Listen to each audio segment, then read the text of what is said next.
Okay, students, so we are going to start with module 1 or chapter 1, that is mechanics. A part of your mechanics will consist of simple harmonic motion or SHM. So we'll study different simple harmonic motions in this chapter. So we'll start with first simple harmonic motion. So what is simple harmonic motion or oscillation is, so this is free vibration that we are going to talk about. So it is a to and fro oscillation of an object or of a mass. That is, if the motion repeats itself at equal intervals of time, then it is said to be simple harmonic motion. The examples are pendulum, that if you take a pendulum and if you release the pendulum is going to make a to and fro motion, and it repeats its trajectory or it repeats its motion for equal intervals of time, and that becomes a simple harmonic motion. Another example of simple harmonic motion is a spring mass system. Here you can see that there is a mass m attached to a spring with stiffness constant or spring constant k, let us say. This is the equilibrium position, that is the spring is neither compressed nor it is stretched. Now if you stretch this spring and then if you leave it, then this small mass will execute simple harmonic motion and it will repeat its trajectory at equal intervals of time. So this becomes a simple harmonic motion. This x that I've shown is the displacement of the mass, represents the displacement of the mass from its equilibrium position. So at times the spring will be stretched and at times the spring will be compressed. See, what happens over here is, whenever you are stretching this mass, there is a force acting on this mass, and that force will be the restoring force of this spring, the restoring force which will act in the opposite direction of the displacement. If the spring is compressed, then again there will be a restoring force in the opposite direction. The displacement in this case will be in this direction if it is compressed, and the restoring force will be in this direction. So the restoring force is always opposite to the displacement. So what happens here is, once you stretch the spring mass system, the restoring force tries to restore, as the name suggests, it tries to restore the mass to its equilibrium position. But because it is a mass, that means it has inertia, it will overshoot this equilibrium position, and as soon as it overshoots it, it will compress the spring, and then again there will be a restoring force in the opposite direction which will try to restore the mass to its equilibrium position. Again, when the mass comes to the equilibrium position, because of its inertia, it will again overshoot the equilibrium position and it will stretch the spring. And this is how this simple harmonic motion is being executed. So it is the interplay between the restoring force that is trying to restore it to the equilibrium position and the inertia which makes the mass overshoot its equilibrium position. So it's an interplay between these two. We will consider a frictionless surface, so there is no friction over here, so there is no loss. This is an ideal case where we have no losses.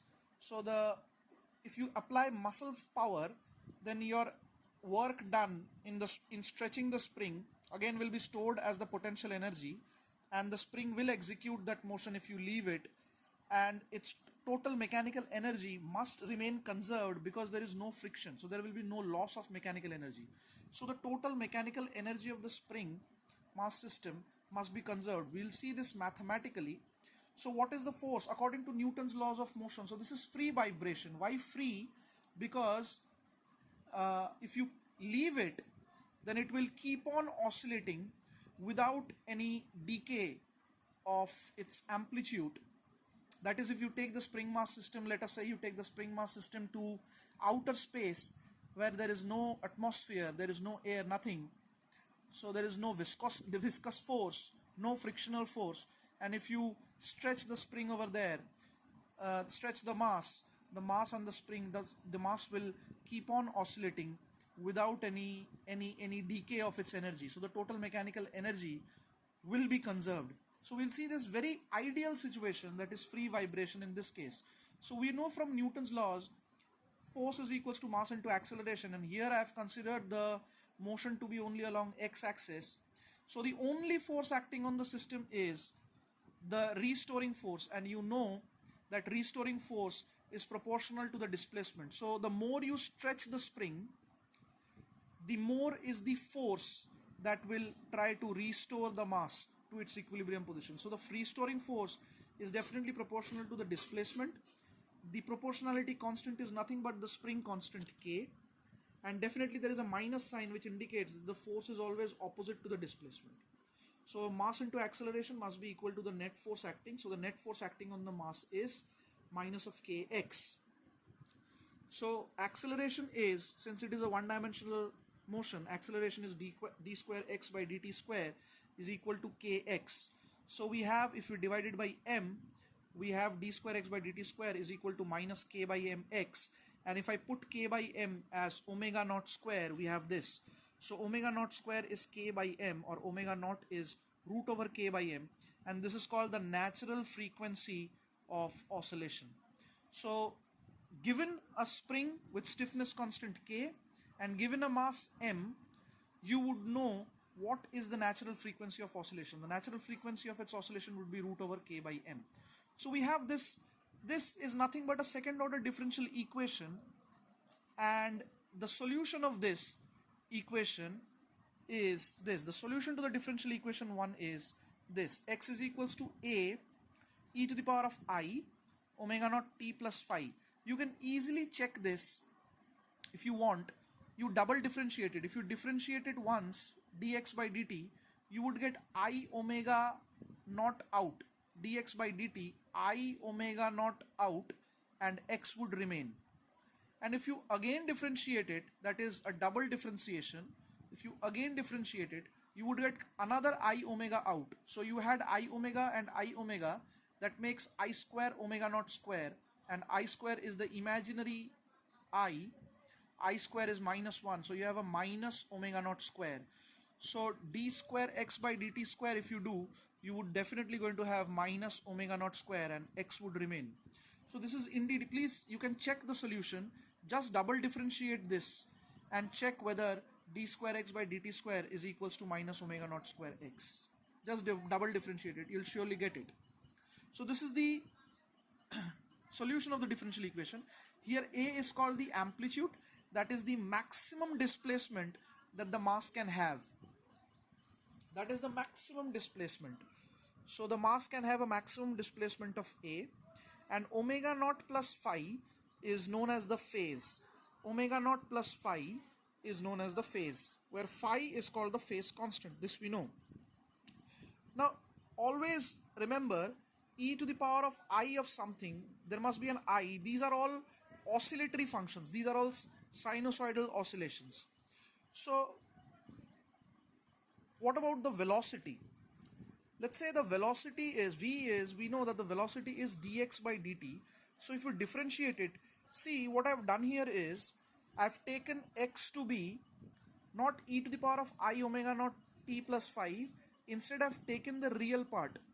See, the real part of e to the power of I omega naught t plus 5 is cos of omega naught t plus 5, because we know from our trigonometry or complex numbers that e to the power of I theta can be written as cos theta plus I sin theta.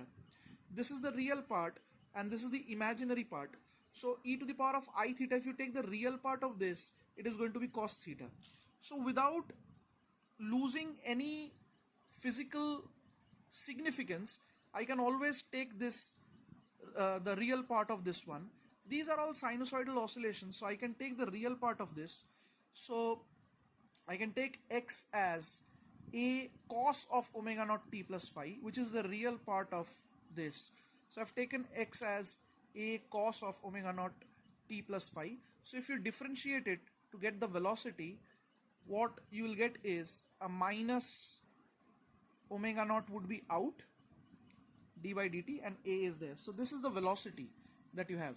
the velocity is minus of a omega naught sine omega naught t plus phi. So what is the kinetic energy of this oscillation? The kinetic energy of this oscillation is half mv square, which is half m v square. If you do, then it is a square omega naught square sine square omega naught t plus phi. So this is the kinetic energy of oscillation.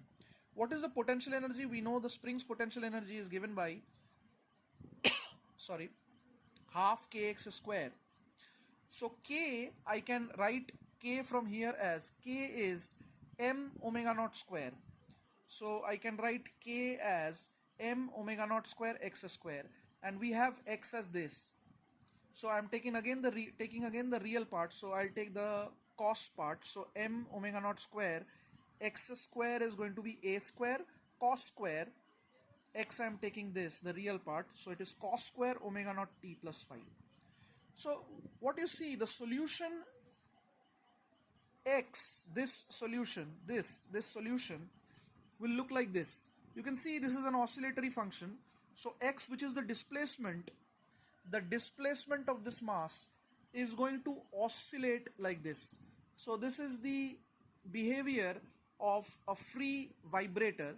So x will start, let us say, from 0. That will definitely depend on the phase angle phi, but let's say it starts at the equilibrium position, then it increases, the displacement increases, and then again it decreases, and from here it goes to the opposite direction and becomes a maxima over here, and again it decreases, comes to the equilibrium position, again increases in the opposite direction. So this is again this oscillation. So it increases, goes to the maximum, and again it decreases, reaches the equilibrium position, again goes to the other side, reaches a maximum, again comes here, reaches the equilibrium, and again goes there. So this is the kind of graph, and definitely this is cos of omega naught t, or functions like these. Indeed the graph is this with time, definitely. So this is time and this is the displacement, and here you can see that the amplitude, that is the maximum displacement, is a. This maximum displacement is a, which is the amplitude. So we have potential energy, as this, we have kinetic energy as this. So what is the total mechanical energy of the system?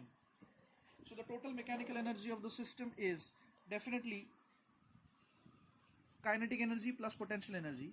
So if you add the two, this is the kinetic energy term and this is the potential energy term, you can see m omega naught square a square, half m omega naught square a square is a common. If you add sine square omega naught t plus phi and cos square omega naught t plus phi, it is going to be 1. So the total energy is half m omega naught square a square, and this is nothing but a constant. So you can see that the total mechanical energy is constant. So this is nothing but the conservation of energy. That the total mechanical energy is a constant. You can see from here that if you stretch it over here, that is the maximum displacement, let us say, all the energy that this mass has is potential energy. Now if you release it, it will try to come to the equilibrium position. So the potential energy is going to decrease, but it is going to have a kinetic energy. Now since it is moving, velocity.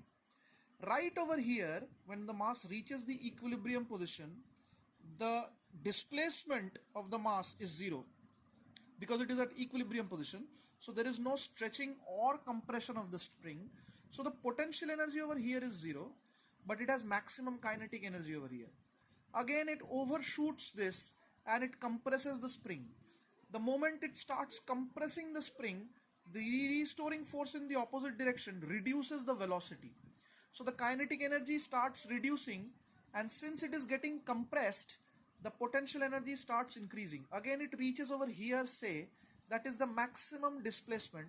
All the energy that the mass has is potential energy and the kinetic energy is 0. Again, due to restoring force, it moves in this direction. So the potential energy starts decreasing and the kinetic energy starts increasing. Again, when it reaches over here, the potential energy is 0 since the displacement is 0. The kinetic energy is maximum, and again it overshoots the position, again increasing its potential energy and reducing the kinetic energy. So this repeats itself. So the energy switches between potential to kinetic, kinetic to potential, and like this.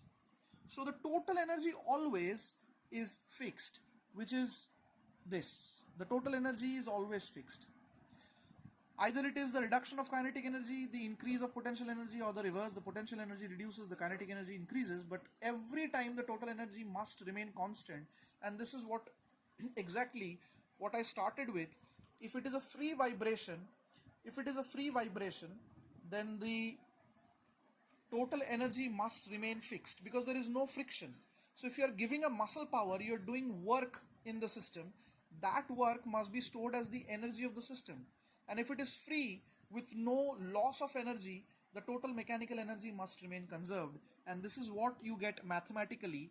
The total mechanical energy of a spring mass system is this, which is conserved.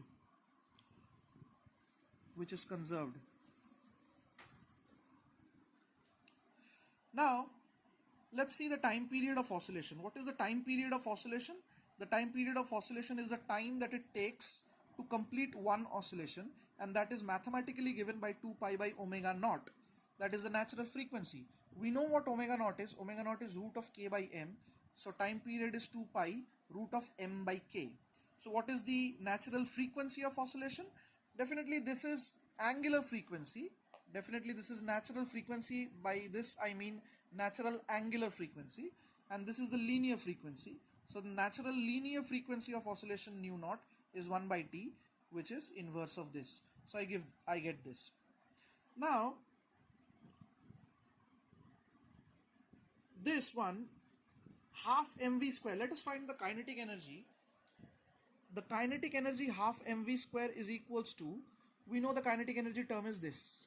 So I can write sine square omega naught t plus phi as 1 minus cos square omega naught t plus phi. Now rearranging the terms, just multiplying this with this. So I have half mv square as half m omega naught square a square, this one, and then half m omega naught square a square into cos square omega naught t plus phi into cos square omega. Now this term is nothing but the potential energy. This term is nothing but the potential energy. You can see. So what I have is half m omega naught square x square. This is what I have. So I have the kinetic energy equal to half m omega naught square a square. This is the first term, and this is nothing but the potential energy, and that is half m omega naught square x square. That is this term. The second term is the potential energy term. So I can rewrite it. Half mv square is half m omega naught square can be taken as common. A square minus x square remains. So this is the kinetic energy in terms of x. So v can be written as half m gets cancelled. So v can be written as omega naught square root of a square minus x square. So you can see that the potential energy is maximum when x is equals to a. So when x is equals to a, that is the maximum displacement. You can see when x is equals to a, then the potential energy becomes half omega naught square a square, which is the total energy. Definitely at this extreme position, the total energy is definitely equal to the potential energy. So if x is equals to a, then the potential energy is equal to the total mechanical energy, no kinetic energy. Why? Just look at this equation. If x is equals to a, then a square minus a square gets cancelled out. There is no kinetic energy. So at the extreme position, all the energy that we have, the mechanical energy, is potential energy. It's not kinetic energy. Now when x is equals to 0, if x is equals to 0, that is there is no displacement, then the potential energy is 0. That is at the mean position, equilibrium position. So the potential energy is 0. But if x is 0 over here, then the kinetic energy is half m omega naught square a square, which is again the total energy.